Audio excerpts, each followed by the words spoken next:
Boa noite, diretamente dos estúdios do Correio da Manhã, está entrando no ar pela rede CNT o Jogo do Poder, um espaço aberto para a discussão política. Nós aqui da CNT acreditamos que o debate, o contraditório, é ponto de partida para o exercício de um dos direitos mais fundamentais, o de ser informado com absoluta correção e transparência. Esse é o propósito, esse é o objetivo final aqui do Jogo do Poder, que tem hoje o enorme prazer de receber o secretário de Polícia Militar, comandante-geral da corporação, Coronel Marcelo de Menezes. Boa noite, Coronel.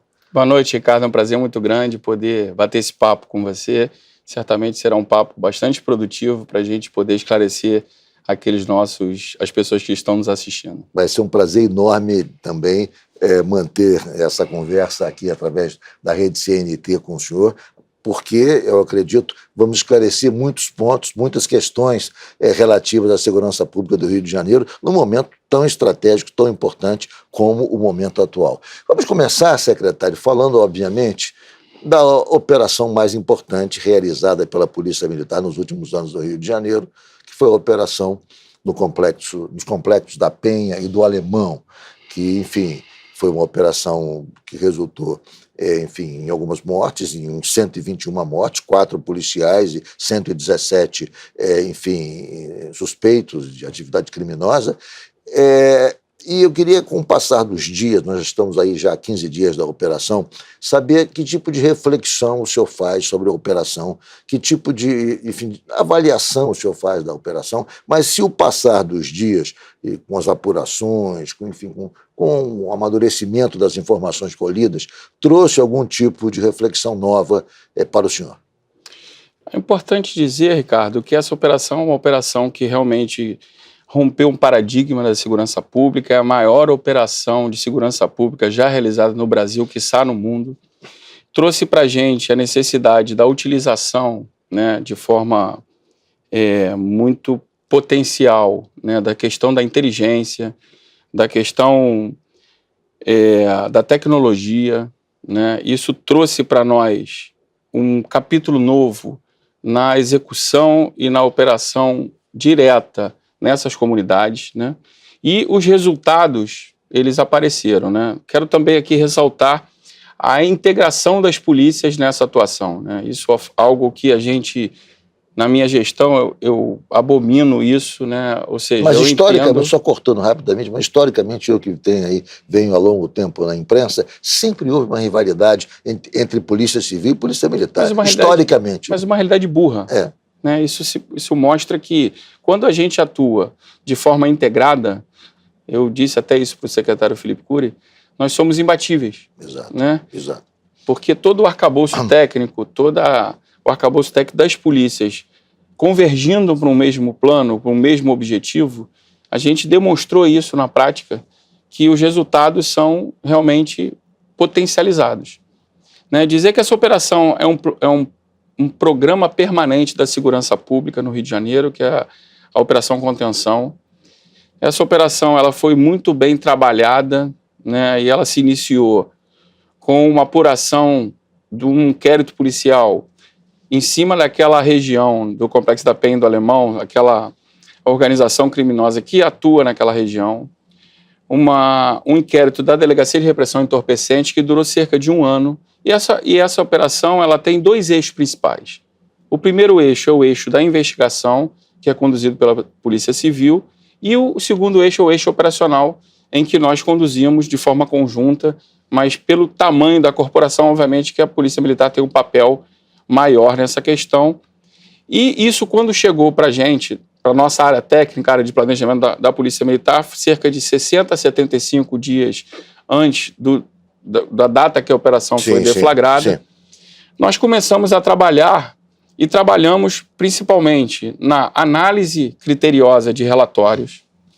Nós fizemos também uma análise muito minuciosa de uma grande gama de imagens que nós produzimos, com georreferenciamento de vielas, de ruas, de localidades, entendendo e como aquela facção criminosa ela desenvolvia sua atividade dentro do terreno. É isso que eu queria perguntar. O senhor falou logo no início que essa operação, quer dizer, ela foi exitosa e salientou os aspectos tecnológicos e também de inteligência. Eu queria que o senhor traduzisse, quer dizer, na prática, onde aconteceu, quer dizer, e de que modo aconteceu, digamos, a utilização de recursos tecnológicos e também de inteligência que evidenciam, então, a assertividade da operação.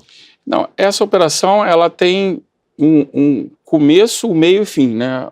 Os momentos que antecederam o desenvolvimento da operação e o pós-operação. Né? Então, a inteligência é importante que se diga, e muitos falsos especialistas utilizam isso como um jargão, olha, é uma operação inteligente. A inteligência nada mais é do que uma produção de conhecimento que vai subsidiar o teu planejamento de forma que você consiga atingir os alvos de maneira adequada. Não há, e aí eu faço até uma menção aqui, de que a inteligência, você faz uma operação inteligência e como o mar morto ele se abre e os marginais entregam os fuzis. Não, nós somos uma operação inteligente e não haverá confronto, não haverá disparo. Estou aqui fazendo uma menção até para descontrair, mas é para que as pessoas entendam. Né? A atividade de inteligência, ela produz um conhecimento necessário para que o gestor de segurança pública possa tomar uma decisão ou possa nortear uma ação que seja cirúrgica e seja assertiva no sentido de que a gente atinja os objetivos que são delineados naquela ação.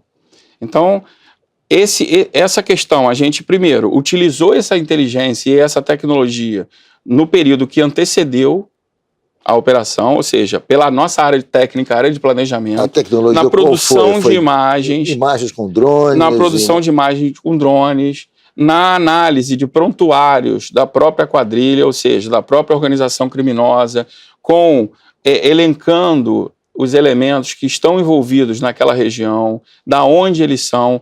A gente já tinha a perspectiva de prender... Eu li até uma informação de que vocês tinham uma imagem de 70 seguranças do DOCA na casa onde ele estava, que foram levantadas anteriormente e serviu como norte para direcionamento da tropa. Né? Alguns dados sensíveis eu não posso avançar por uma questão de sigilo profissional. Sim, mas essa eu já li. Isso, nós temos uma produção de imagens muito robusta que norteou aquela ação e aquele planejamento.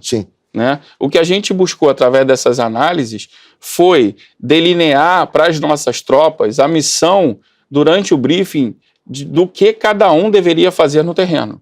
Ou seja, todas as tropas elas saíram com uma missão específica, todas as patrulhas tinham uma missão específica, no sentido de fazer um cerco amplo, infiltrar na parte baixa, para que a gente pudesse empurrar esses marginais para a área de mata, porque essa operação, ela também teve uma característica interessante que a gente estudou muito, Ricardo, o que aconteceu em operações anteriores, para que nós, e isso nós percebemos, e as imagens mostram isso, de que essa facção utilizava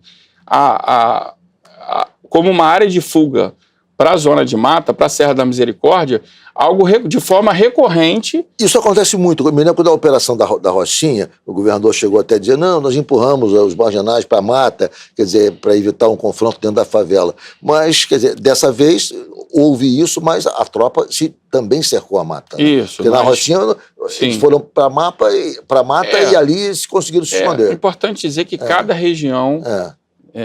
segurança pública não é uma ciência cartesiana, não é uma ciência exata. Cada região tem uma característica própria e o planejamento é um organismo vivo. Ele segue uma modelagem específica em que a gente busca calibrar o planejamento visando atender aquela determinada região, de acordo com o relevo, com a quantidade de residência. Mas o objetivo principal dessa nossa infiltração e dessa movimentação da organização criminosa para a área de mata, para que a gente pudesse efetuar essas abordagens, o objetivo principal foi proteger os 280 mil moradores que residem nesses complexos da Penha do Alemão. Tendo em vista que a perspectiva, se a gente tivesse um confronto com essa quadrilha que estava fortemente armada, são narcoterroristas, que tem uma doutrina de enfrentamento muito forte, nós estabelecêssemos esse enfrentamento na área edificada, a gente poderia trabalhar sob a ótica de um grande banho de sangue. Sim. E isso, como gestor de segurança pública, eu não posso admitir, posso permitir que isso aconteça. Então, o escopo principal foi proteger aqueles 280 mil moradores que residem de bem, que residem naquela região. Eu vou fazer um rápido intervalo, mas eu queria saber, já teve também um encontro com o ministro Alexandre de Moraes, que veio receber informações, o governador também estava presente. Eu quero saber se vocês mandaram esses relatórios, todas as informações solicitadas ao Supremo Tribunal Federal, que está acompanhando para a passo, enfim, toda a apuração, a investigação também pós-acontecimento, né, após a operação, tá, digamos, investigando tudo que se deu ali, que é papel das autoridades, do Ministério Público e também, obviamente, do Supremo. Vamos rapidamente ao intervalo e voltamos em 1 minuto.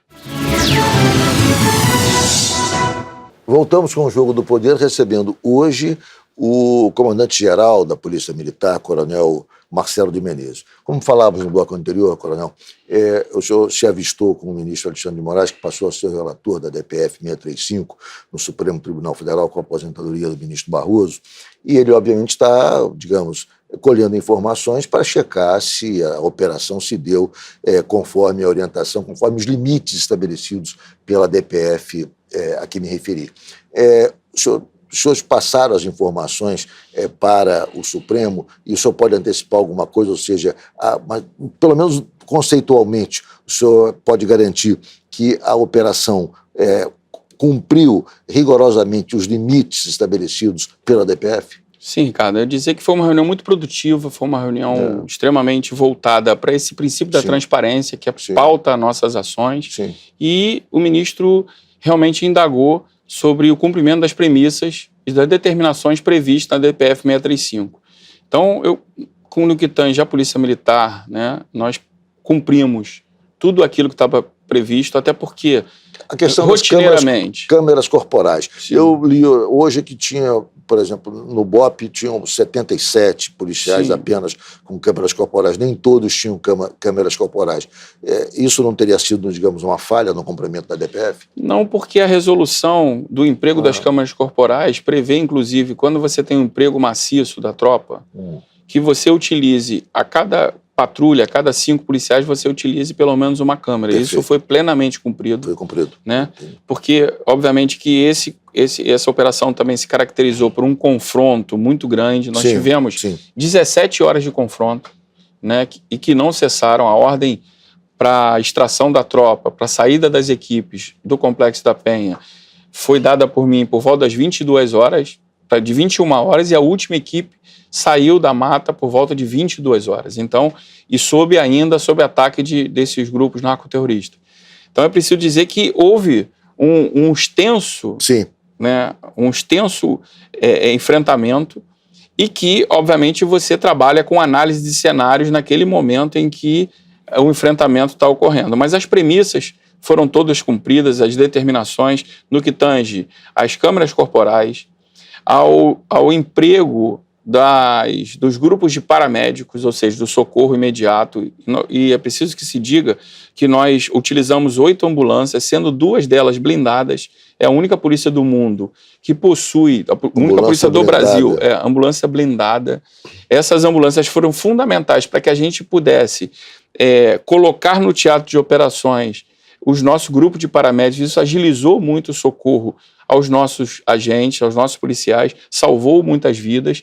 E também o ministro foi informado de que nós cumprimos as comunicações prévias que já são feitas de forma recorrente, rotineiramente, né? Que é o Ministério Público, as secretarias municipais e estaduais de educação e as secretarias municipais e estaduais de saúde. Os equipamentos de saúde, bem como os de educação, foram previamente avisados. Coronel, quando se faz uma operação dessa e a corporação, enfim, a força policial, as instituições entram nas comunidades, tem confronto e tal. Bom, depois elas saem. E aí fica, obviamente, a sensação de que a situação continua controlada pelos grupos criminosos. Ou seja, o que se exige, quer dizer, o momento que houve anos atrás uma sensação de que a coisa estava evoluindo, foi quando se implantou o PP, porque se estabeleceu a permanência da corporação na comunidade. Bom, então aí mudou porque não vai se restabelecer o comando daquele território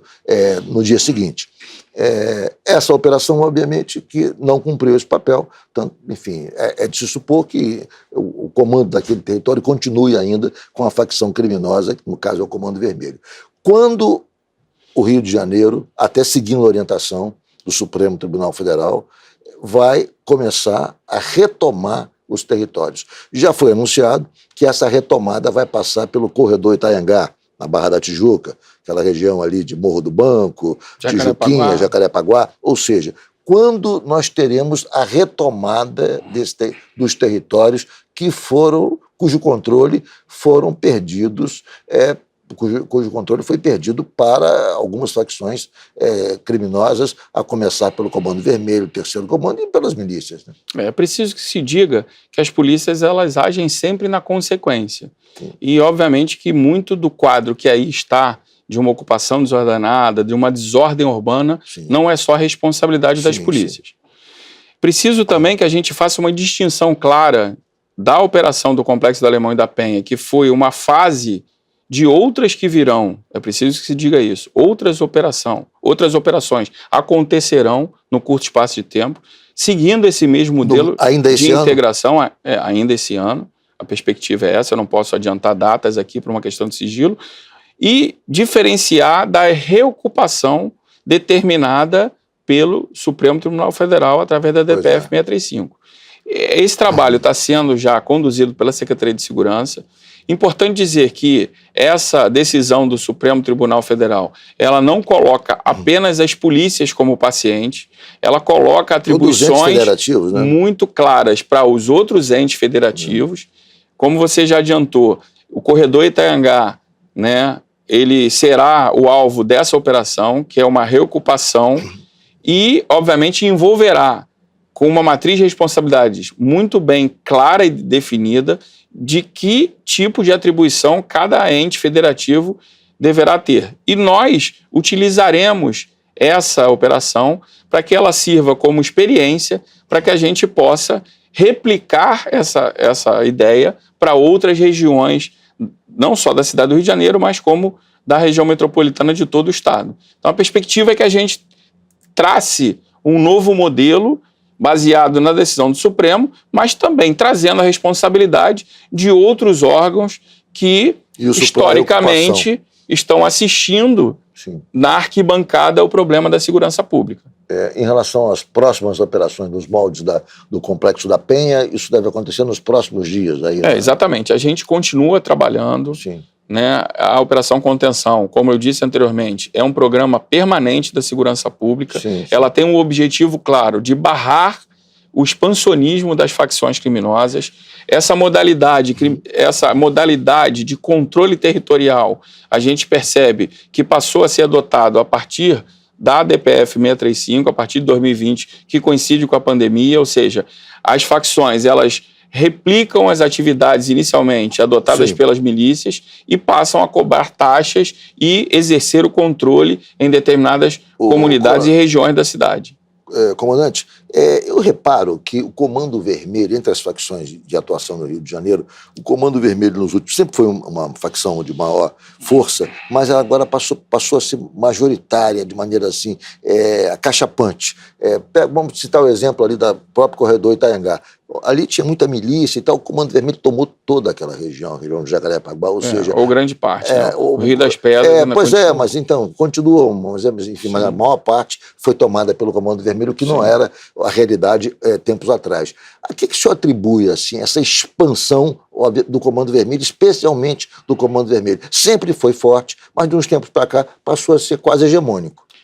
É a maior facção do Rio de Janeiro, que detém o maior número de criminosos, o maior poderio bélico, o maior poderio econômico, e obviamente que eles, fazendo uma análise, a gente precisa entender o crime como business, como negócio. Eles fazendo uma análise de que o controle territorial traria uma maior musculatura, uma maior multiplicação dos lucros, eles passam a adotar esse tipo de ação e começam a fazer diversas investidas sobre outras facções, não só a milícia, como as outras facções. Essa operação é uma resposta clara das polícias, né, da segurança pública do Rio de Janeiro, em que a gente vai trabalhar duro para barrar esse expansionismo e prender todos esses elementos, e essa operação mostrou a capacidade, a força do poder público, e a gente entende que essa operação ela vai ser uma virada de chave na segurança pública, na busca de um Estado com mais paz e tranquilidade para toda a população fluminense. Esse é o nosso compromisso. Coronel, qual tem sido, digamos, a forma com que o senhor tem sido tratado após a operação? E que tipo de retorno o senhor está tendo de outras comunidades que não foram objeto de operação policial semelhante? Porque se fala que, enfim, não, a comunidade está pedindo a operação, que a comunidade está clamando por operações desse tipo. Não sei se a informação é correta, não sei se procede, mas, enfim, nesse momento no frigir dos comentários a respeito do que aconteceu, surgem muitas informações procedentes, outras nem tanto, mas eu queria saber qual é o retorno que a instituição tem recebido após a operação da própria comunidade. Importante, e é um fato inédito que a gente precisa, que saltou os olhos depois da operação, foram o Instituto de Pesquisa apontando, e um determinado instituto de pesquisa, em especial, fez essa medição nos moradores de comunidade. E, para surpresa de muitos mais críticos, de 80%. 87,6%, Ricardo, aprovaram dos moradores de comunidade aprovaram e pediram para que a polícia replique esse modelo nas suas comunidades. Isso demonstra que a população não aguenta mais, Ricardo. Isso é uma demonstração clara de que é necessário que se dê um basta nisso tudo. Sim, né? sim. Em que as pessoas de bem se unam para a gente estabelecer um propósito de dias melhores nesse país. Sim, sim. Né? De uma legislação mais adequada, de uma legislação que seja conectada à realidade, de que outras forças, e principalmente outros entes federativos, estabeleçam uma ação mais dura, mais efetiva, no sentido de fazer esse tipo de controle de armas, de controle de drogas, e que as pessoas das comunidades também acabaram com aquela romantização de que o criminoso ele era o protetor, de que ele fazia benesse. Negativo. Hoje o criminoso ele mata, ele estupra, ele tortura a própria comunidade. A polícia ela entra nessas comunidades para libertar aqueles moradores de bem de toda essa opressão do crime. Ok, vou fazer um rápido intervalo, o Jogo do Poder volta já já, hoje com o comandante-geral da PM, Coronel Marcelo de Menezes. Voltamos com o Jogo do Poder, recebendo aqui o comandante-geral da PM. Nós temos vários assuntos e pouco tempo, mas vamos rapidamente abordar. O senhor falou ainda há pouco que as instituições, outras instituições deveriam colaborar. O senhor está se referindo à Polícia Federal? O senhor acha que a Polícia Federal poderia colaborar, enfim, nesse enfrentamento do crime no Rio de maneira mais efetiva, é isso? Eu não falo de uma coisa específica de uma instituição, até porque eu tenho muito respeito pela Polícia Federal. Sim. E que faz um trabalho brilhante. Eu falo de uma política pública eficiente, eficaz, voltada para resultados concretos nessa questão do controle de armas, da entrada de drogas, ou seja, e de combate a essas organizações narcoterroristas. E, principalmente, o governo federal titularizar uma ação que estabeleça uma legislação que esteja voltada às demandas da população, que é por um cumprimento dessas penas, para que esses marginais não tenham e não sejam liberados na audiência de custódia, não tenham esses benefícios do livramento condicional, progressão de pena, etc. É isso que se espera. Comandante, outra pergunta incisiva e clara. O senhor parece que vai ter uma viagem para El Salvador para conhecer o projeto do presidente Bukele. Conta para a gente sobre isso. O senhor vai acompanhando o senador Flávio Bolsonaro, que é presidente da Comissão de Segurança do Senado, é isso? Exatamente. Nós fizemos um convite na semana que vem. Estarei acompanhando o senador Flávio nessa visita e, obviamente, entender o que aquele país desenvolveu de estratégias para a redução da criminalidade e trazer subsídios que eu entendo, reputo como importantes. Vocês vão colher informações e subsídios em El Salvador e pretende, obviamente, dentro do possível, implementá-los aqui na atuação da Polícia Militar. Desenvolver projetos, desenvolver estratégias, obviamente respeitando as diferenças entre os países, mas buscar beber da fonte de conhecimento exitosa daquele país para que a gente possa aqui estabelecer uma nova prática, uma nova modelagem de policiamento. Vai o senhor, vai o senador Flávio e vai também o delegado Felipe Cury, Exatamente. chefe da Polícia Civil. Exatamente. Secretário, nos últimos tempos, houve aí digamos, uma relação um pouco, aparentemente, conflituosa entre a Assembleia Legislativa e o senhor. Disseram que o senhor era candidato a deputado, que o senhor poderia ser candidato a deputado estadual, deputado federal. Queria que o senhor esclarecesse isso para a gente, se procede essa informação, e parece que aquela turbulência passou. Como é que o senhor viu aquele momento de turbulência entre a Assembleia e o senhor? Eu vejo com muita naturalidade, Ricardo, porque eu tenho muito respeito pela Assembleia Legislativa, tenho uma relação muito amistosa com os deputados e, obviamente, que respeito todas as posições, porque há uma reciprocidade, né, de ações em que a gente, de alguma maneira, discute internamente no governo, e faz parte do trabalho legislativo esse posicionamento em relação às ações do Executivo. Mas, nesse momento, eu tenho fidelidade total ao governador Cláudio Castro. A gente continua trabalhando, não é momento de discutir esse tipo de questão. Isso não era a sua parte de uma definição de projeto político por enquanto? Não está no meu radar nesse momento. Sim. O que eu venho fazendo é o meu compromisso com a minha instituição, é o compromisso com a sociedade de entregar e buscar e trabalhar incessantemente por uma segurança pública de mais qualidade e trabalhar para oferecer paz e tranquilidade para os cariocas e fluminenses. Esse é meu compromisso. O senhor acha que a sua gestão, a sua passagem pela Polícia Militar pode realmente contribuir para se mudar um pouco a imagem de que nada, digamos, pode ser feito para efetivamente melhorar as condições de segurança no Rio de Janeiro? Porque há da parte da população uma certa desilusão em relação a todo o trabalho, a todo o projeto. Tudo que se fala, está se enxugando gelo. O senhor acha que pode mudar esse conceito? Eu acho que o conceito ele se inicia com essa operação, né? A gente entende que essa operação é uma virada de chave. Ela faz com que as pessoas reflitam e tenham a certeza de que é preciso que se valorize o trabalho policial. E aí, Ricardo, eu quero dizer que são homens e mulheres que fazem um trabalho extraordinário, dia e noite nas ruas. É a única profissão, não desmerecendo qualquer outra profissão, que promete entregar a sua própria vida para defender a vida de outro. Então isso é de uma nobreza muito grande e precisa estar na primeira prateleira do serviço público, né?